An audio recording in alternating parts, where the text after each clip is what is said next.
Hello guys, welcome to another episode of Solace Farming Estate. And here in this video I'm going to be telling you guys the major tips that you need to know before starting out a poultry farm or a livestock farm. There are major tips that we miss from the beginning. I'm going to pass you through this process so that you will not make the same mistakes I made. And so, you want to listen to what we have to offer? Stay tuned to this video.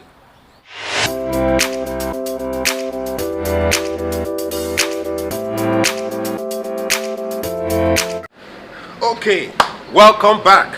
So we are going to be taking you around my 5 tips I have listed out for starting a farm. And number one tip is that you must have this idea. You know that people that just wake up in farming, they heard farming is a good business, it's a profitable business. When you are into livestock farming, they get to know farming is a profitable business, and they just, pack a lot of money, load into farming. No, you don't do like that. You must first have the idea cooking up in you. You must have the idea, you must have the passion for poultry.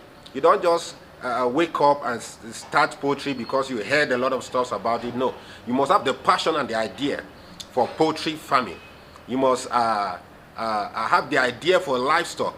You must have that passion. You must have that feeling, that love kind of feeling for animals cooking up in you. You must have that passion for poultry, for farming, for livestock, for crop farming. You don't just farm them because of their yield or their profit.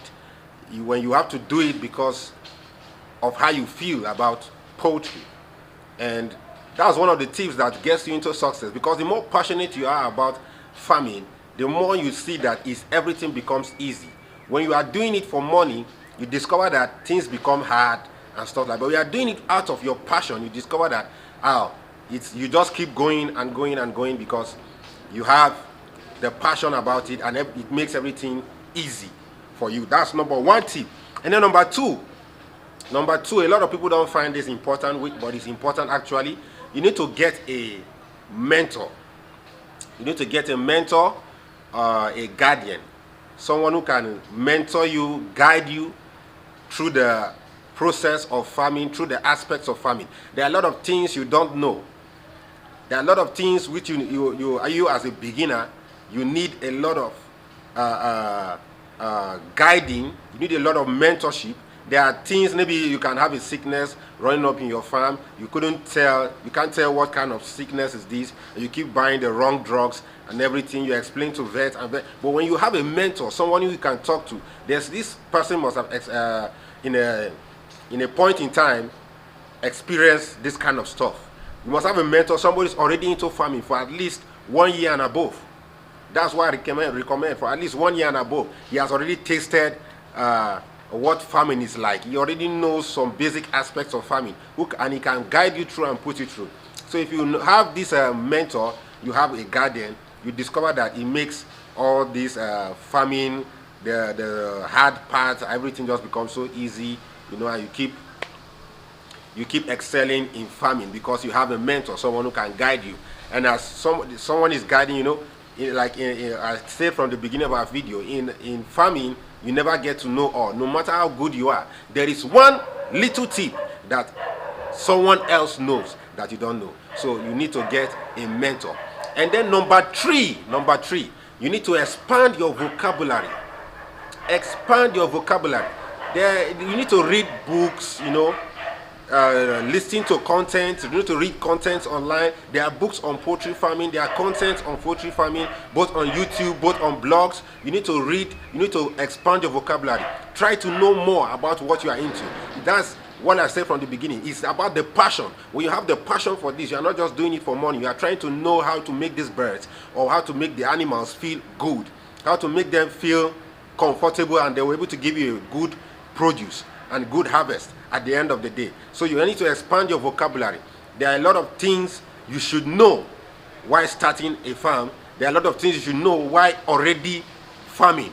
There are things you should get upgraded in. When you expand your vocabulary, you even get to know about things like equipment that will make farming easy for you. There are equipments that are online. that you never heard of, you never seen anywhere. But when you get to listening to content, you discover that you begin to expand your vocabulary.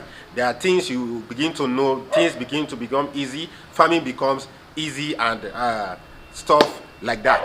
And number four, this is the part where people don't take it seriously, but it's actually serious. From the beginning of my farm, I never made this mistake. When I wanted to start my farm, I drafted out my financial aspect. And so a lot of people make this mistake. They just go into farming and they discover that, oh, they begin to calculate, okay, I'll get 500 birds to start, and out of 500 birds, this is how much I'll spend for feeding, this how much, that they just assume without drafting it out, without visiting other farms, without having a project kind of a project about the farm drafted out. They just go into farming direct, and later on they begin to discover that they are out of cash, and before you know, the birds they begin to suffer out of lack of feed ingredients and water, kind of stuff like that. The poultry pen becomes dirty because you can no longer pay workers who can clean up the poultry house, and you begin to discover a lot of things. So from the beginning of the farm, an important thing you should do is draft out your financial expense, draft out your financial plan. And when you draft out your financial plan, you discover that it makes things a lot easier for you. So even if there's going to be a change or fluctuation in price, because we know poultry in Nigeria has this constant fluctuation in price, goes up, it comes down, it goes up, it comes down. So at least you should be at an average level of your financial plan. So whenever the price goes up, it will only make a slight change in your plan that you already drafted out, and whenever the price go down, it will also be in your favor. So it will just be in a kind of like 50-50. There will be no loss, there will be no profit that much. It will just be at an average level. So you have to have a financial plan drafted out. Financial plan in the aspect that some people go into poultry without knowing this financial aspect, and before you know, they are beginning to fall because they don't have that enough finances to finish the job, to get the job done. But like I said in one of our points, you need to have a mentor. These are one of the things that you need to have a mentor for. A mentor should be able to tell you how much it will cost you to raise 500 birds, at least from his experience. You can have your plan drafted out, but a mentor would also be an added advantage to let you know, to teach you, to guide you through on how farming works. There are aspects which you need a mentor for. That's why I explained in the beginning. A mentor will guide you. So when you have a mentor, this plan that you drafted out, this financial plan, will be more easy because you will analyze everything and make everything look simple and easy for you. That's number 4. And number 5, which is one of the problems I faced when I started my farm. So you need to take this seriously more than any other thing. It's the location of your farm. The location of your farm, when getting a location for your farm, you need to consider 3 things. Number 1, you need to consider the security, because there are places people go and open farm, maybe in a very far, deep, bushy area, because they say they don't want to have a public disturbance, public pollution or kind of stuff, people complaining, and then they go far into a deep bush, and before you know, thieves and robbers, they get there, they scatter things around, they steal a lot of things, and before you know, you are running at loss because you don't have that security. No matter even getting a security, it's still not a guarantee that your birds are secure. Getting a security in such a far village, as in deepest of the village, is not a guarantee that your farm will be secure. And number two, you also need to make sure that the farm is located in a distance that is not too far from the road. In a distance that is not too far from the road.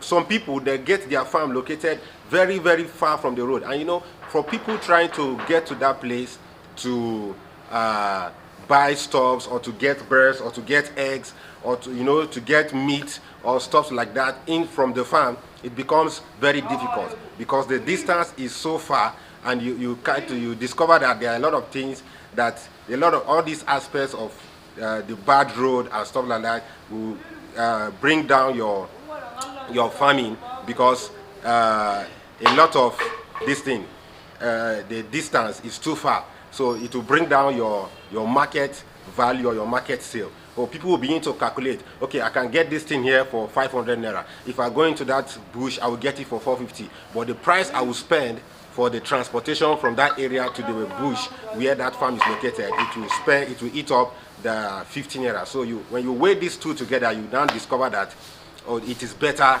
to have it in a well located area that can give you more of sales. And number three, you need to consider the people around the environment, because you need to get the farm located. As like I said, security is one of the things you must consider, but also you shouldn't trade your security for, or you shouldn't trade the environment for security. There are people that can be living in the area, like a little far distance or stuff like that, not too far, just around the area, and you don't want to have the air polluted or have the place not comfortable for people living around. So you need to get a very good place that is located where you know a lot of people will not complain about it, and the place will also have the security, and also the place will not be far from the road. And so you need to consider having the farm. You need to consider having the farm in a very well located area. So that is pretty much it. So if you like this video, if you like everything, if you have benefited from everything I've spoken now, you need to like this video, subscribe to the channel, and a lot of things will bless your life. There are a lot of things, more teachings coming up like this that will be more profitable to you. This is just the beginning of our success. So come along with us as we walk you through farming in the land of Kano State, Nigeria.